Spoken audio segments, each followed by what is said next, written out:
हमारी कौम के लोगों को, लेकिन अब उसके पीछे पूरी बीजेपी सरकार पड़ी है यूनिवर्सिटी के पीछे। लेकिन हमें शिकायत बीजेपी से नहीं है, क्योंकि वो हमारी खुला दुश्मन है। हमें शिकायत तो उस समाजवादी से है जिसकी खातिर आज़म खां साहब ने अपनी ज़िंदगी वक्फ कर दी। आज वो समाजवादी पार्टी आज़म खां के साथ बिल्कुल नहीं खड़ी है। अगर वो खड़ी हो जाए, सड़कों के ऊपर उतर आए, तो शायद यूनिवर्सिटी बच सकती है। लेकिन मुझे लग रहा है कि ये बीजेपी और अखिलेश यादव का आपस में पैक्ट हो चुका है कि मुसलमानों को इल्म से दूर रखा जाए, मुसलमानों के खिलाफ साजिशें रची जा रही हैं। आज अखिलेश यादव का चेहरा ये साबित करता है आज़म खां साहब के हक में नहीं बोलकर कि वो आरएसएस दिखाने के लिए जो मुस्लिम लीडर हैं, अपने अपने एरिया के जो विधायक होते हैं, जो भी हैं, ये दिखा रहे हैं कि हम आज़म खां साहब के लिए रैली निकाल रहे हैं और यूनिवर्सिटी के लिए निकाल रहे हैं। ऐसा कुछ नहीं है, यूनिवर्सिटी के लिए कुछ नहीं है। MIM ने अलीगढ़ में देखा होगा, हमारे बड़े भाई फरहान ज़ुबैरी साहब ने कितना इनके लिए, आज़म साहब के लिए प्रोटेस्ट किया, यूनिवर्सिटी के लिए। और हम हमेशा हर टाइम हर वक्त साथ खड़े हैं आज़म खां साहब के और यूनिवर्सिटी के। जैसे जैसे उत्तर प्रदेश का चुनाव लगातार करीब आ रहा है, उत्तर प्रदेश की राजनीति भी गर्माती चली जा रही है। लगातार मीडिया वॉइस हो या अन्य चैनल हो, लगातार वीडियो कवरेज कर रहा है और जानने की कोशिश कर रहा है कि आगामी 2022 में किसकी सरकार आ सकती है। MIM हो या और कोई से दल हो, क्या कुछ राजनीति में नया करने जा रहे हैं, गठबंधन हो रहे हैं, टूट रहे हैं। अखिलेश यादव क्या कुछ करने जा रहे हैं, बहुत ज़्यादा बड़े हिंदू वो हैं या बीजेपी वाले हैं। इन्हीं सब मुद्दों पर बात करने के लिए आज हम संभल आए हुए हैं। संभल में आकर बात करेंगे उन लोगों से, उन युवाओं से जो इस वक्त सोशल मीडिया पर छाए हुए हैं। तो इस वक्त हम संभल में हैं और संभल में ये दो वो चेहरे हमारे साथ हैं जिनका नाम मेहरान है और एक का नाम अजीम है, जो AIMIM की आवाज़ उठाने के लिए लगातार सोशल मीडिया पर छाए हुए हैं।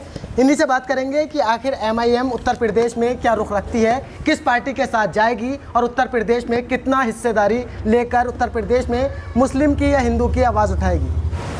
अजीम भाई, सबसे पहले ये बताइए, आपकी उत्तर प्रदेश में हो या पूरे हिंदुस्तान में हो, लगातार आवाज़ उठाई जा रही है, आप आवाज़ उठा रहे हैं AIMIM की, किस तरीके से देखते हैं, आपकी वीडियो लगातार वायरल हो रही है? देखिए, मैं तो जो भी आवाज़ उठाता हूँ वो हक बात जो होती है मैं उसी की आवाज़ उठाता हूँ। अब जो मुझको सही लगता है मैं वो बात अपनी सोशल मीडिया पे रखता हूँ और आप लोगों के चैनल के माध्यम से आवाम के बीच में जाती है। अब वो आवाम की ज़िम्मेदारी उनको अच्छी लगती है, वो लाइक करते हैं और ज़्यादा से ज़्यादा वीडियो पर व्यूज़ भी मिल जाते हैं, मतलब अच्छी तरीके से सुनते हैं। अब बात रही कि ज़्यादा से ज़्यादा पूरे हिंदुस्तान में वायरल हो रही, तो मैं आपको एक बात बताना चाहूँगा। अभी 2 दिन पहले मेरे सदर बैरिस्टर असदुद्दीन ओवैसी साहब ने आज तक चैनल के ऊपर एक इंटरव्यू दिया जिसमें सारे दिग्गज आए हुए थे पूरी यूपी के, और बीजेपी से लेकर समाजवादी, अखिलेश यादव भी मौजूद थे, अलग अलग उनके इंटरव्यू हुए। तो मैंने अभी 1 महीने पहले एक इंटरव्यू में कहा था कि समाजवादी जो मुसलमानों की ठेकेदार बनती है और यादवों की पार्टी है, बस मुसलमानों को तेज़पात के पत्ते की तरह इस्तेमाल करती है। जब उसकी हुकूमत बन जाती है तो वो तेज़पात जैसे बिरयानी में से पत्ते निकाल कर फेंक दिया जाता है नहीं, तो वो मुसलमानों को नज़रअंदाज कर देती। जैसे कि उसने 2012 में सरकार बनाने के बाद मुसलमानों को नज़रअंदाज किया, 18% आरक्षण का वादा किया था, वो वादा वो बिल्कुल मुकर गए, 1% भी उन्होंने आरक्षण नहीं दिया। तब के समाजवादी को उस टाइम पूरी मुसलमानों ने वोट दिया था, असदुद्दीन ओवैसी साहब की पार्टी उत्तर प्रदेश में नहीं थी। मुसलमानों ने पूरा भरोसा जताया था समाजवादी पे, लेकिन उसने हमारे साथ दगा की और हम युवा जो बेरोज़गार की कगार पर आज उत्तर प्रदेश के अंदर टहल रहे हैं, जो नौकरी नहीं मिल पा रही किसी को भी, मुझे देखने को मिलता है। मेरे साथ के कई फ्रेंड्स यहाँ से बाहर जाकर नौकरी की तलाश में हैं, दिल्ली के अंदर और जगहों पर बहुत दिक्कत से वो नौकरी कर पा रहे हैं। जो उनको नौकरी उत्तर प्रदेश सरकार की तरफ से 2012 में सरकार बनने के बाद मिलनी चाहिए थी, वो नहीं मिली। अब इंशाल्लाह हम चाह रहे हैं कि बदलाव हो उत्तर प्रदेश के अंदर। मेहरान साहब, आप क्या कहना चाहेंगे? आपकी भी जो है वीडियो बहुत ज़्यादा देखी जा रही है। वीडियो का तो यही है, आप सभी का, आपके चैनल का आपका बहुत शुक्रिया है। जो हम ओवैसी साहब के लिए जो है, जो हक ओवैसी साहब के हम साथ जो हैं वो हक आवाज़ बुलंद करने के लिए हैं। ओवैसी साहब सियासी जमात है, ओवैसी साहब की, ओवैसी साहब को हक है पूरे हिंदुस्तान में कहीं भी, जैसे कि कुछ जुम्मन समाज हो या सेकुलर और पार्टियाँ होती हैं ओवैसी साहब के अलावा, उन पर इल्ज़ाम लगाती हैं बीजेपी के एजेंट का, जैसे कि बिहार में भी लगाती हैं कि बिहार में ओवैसी साहब ने जाकर के हरवा दिया। उनको मैं ये बताना चाहूँ, हमारे शहर के विधायक भी हैं, वो भी ये कह रहे थे कि बिहार में जाकर के उन्होंने बीजेपी की सरकार बनवा दी, मगर ऐसा कुछ नहीं है। और हमारे मुस्लिम समाज में ये है कि वो ये सोचते हैं कि हो सकता है कि सब पर 243 सीटें हैं विधानसभा की बिहार में, वो ये समझते हैं कि सब पे ओवैसी साहब के कैंडिडेट खड़े हुए थे, उन्होंने सब में हरवा दिया। ऐसा कुछ नहीं है, ओवैसी साहब ने सिर्फ 19 सीटों पर कैंडिडेट खड़े किए थे, जो कि कांग्रेस का और तेजस्वी यादव का जो गठबंधन था उनमें 11 कैंडिडेट उनके जीत चुके और 5 कैंडिडेट हमारे AIMIM के जीते ओवैसी साहब के। वो बीजेपी के जो पहले भी जीते हुए थे वही दोबारा जीते और हमारे सामने कोई भी ऐसा कैंडिडेट नहीं है जो बीजेपी का जीता वो हमने जितवाया हो जहाँ पे उसे ऐसी लगी हो, क्योंकि 2 कैंडिडेट हमारे ऐसे हारे हैं जो कांग्रेस ने हमारे हरवाए 2000-3000 वोट लेकर के, नहीं तो हमारे 7 MLA होते बिहार में भी।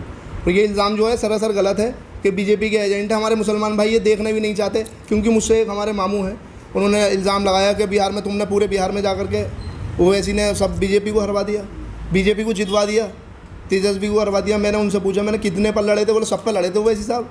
मैंने आपको यही नहीं पता, मामू मुझसे ज़्यादा आप पढ़े लिखे हैं, तो आपको ये गलतफहमी का शिकार है। और ज़्यादातर यही है, बंगाल में भी बोले बंगाल में हरा दिया ओवैसी साहब ने। 45 जो है कैंडिडेट की लिस्ट थी बंगाल में, जैसे ही चुनाव देखा उन्होंने हालात बदलते हुए देखे, ओवैसी साहब ने 6 कैंडिडेट वहाँ पर खड़े किए थे, ना कि बंगाल में सब कैंडिडेट थे 45 या जो भी हों सब। ऐसा कुछ नहीं है, वो इल्ज़ाम सरासर गलत है ओवैसी साहब पर। अच्छा, कुछ लोग जो पढ़े लिखे हैं वो ये इल्ज़ाम लगाते हैं कि उनकी वजह से पोलराइजेशन हुआ। नहीं ऐसा, अब कुछ लोग तो अब मुसलमानों को भी फ़र्क़े के नाम पे भी बांटने की वो कुछ ऐसा होता है कि ज़्यादा पढ़ लिए कुछ ये और वो, तो कुरान हदीसों के हिसाब से भी दूसरी तरह वो बात को घुमाने की कोशिश करते हैं कि तुम ये फ़िरके में बांटने की कोशिश कुछ लोग उसमें के भी करते हैं, सब नहीं कुछ लोग। उत्तर प्रदेश में युवा किस मुद्दे पर वोट देगा इस बार? युवा जो होगा वोट जो देगा, इन्हें देते हुए आ रहे हैं, इनके मुद्दे बहुत होते हैं कि तुम्हें ये और ये। अब जैसे कि समाजवादी ने ऐलान किया सरकार बनते ही 12 घंटे में रिक्शा देंगे, मुसलमानों को ई रिक्शा देंगे, तो मुसलमान ई रिक्शा चलाने लायक है? मैं अखिलेश यादव जी से सवाल करना चाहूँगा, मुसलमान आपको रिक्शा चलाने वाला लगता है?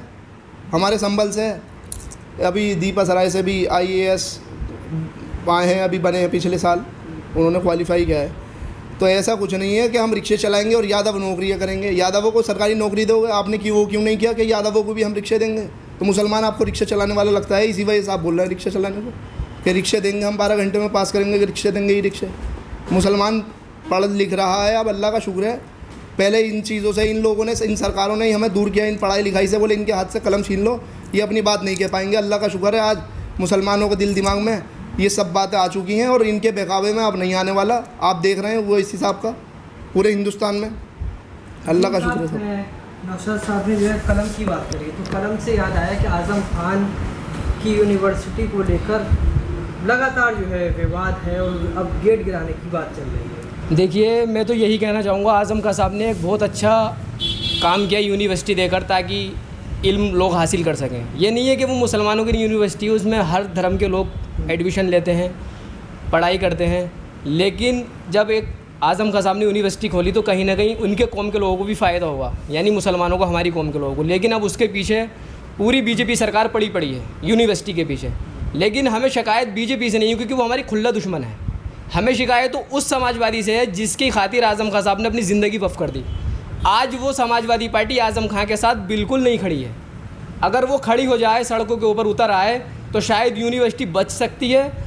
लेकिन मुझे लग रहा है कि ये बीजेपी और अखिलेश यादव का आपस में पैक्ट हो चुका है कि मुसलमानों को इल्म से दूर रखा जाए, मुसलमानों के ख़िलाफ़ साजिशें रची जा रही हैं। आज अखिलेश यादव का चेहरा ये साबित करता है आज़म खान साहब के हक़ में नहीं बोलकर कि वो RSS की सोच रखते हैं और मुसलमानों को अंदर ग्राउंड, यानी कि जिसको हम बोलते हैं नहीं कि आस्तीन का सांप, ये वो वाला काम कर रहे हैं। मुसलमानों को अपना बताकर और अपने साथ इनके जो मुसलमान साथ दे रहे हैं उन्हीं को धोखा दे रहे हैं।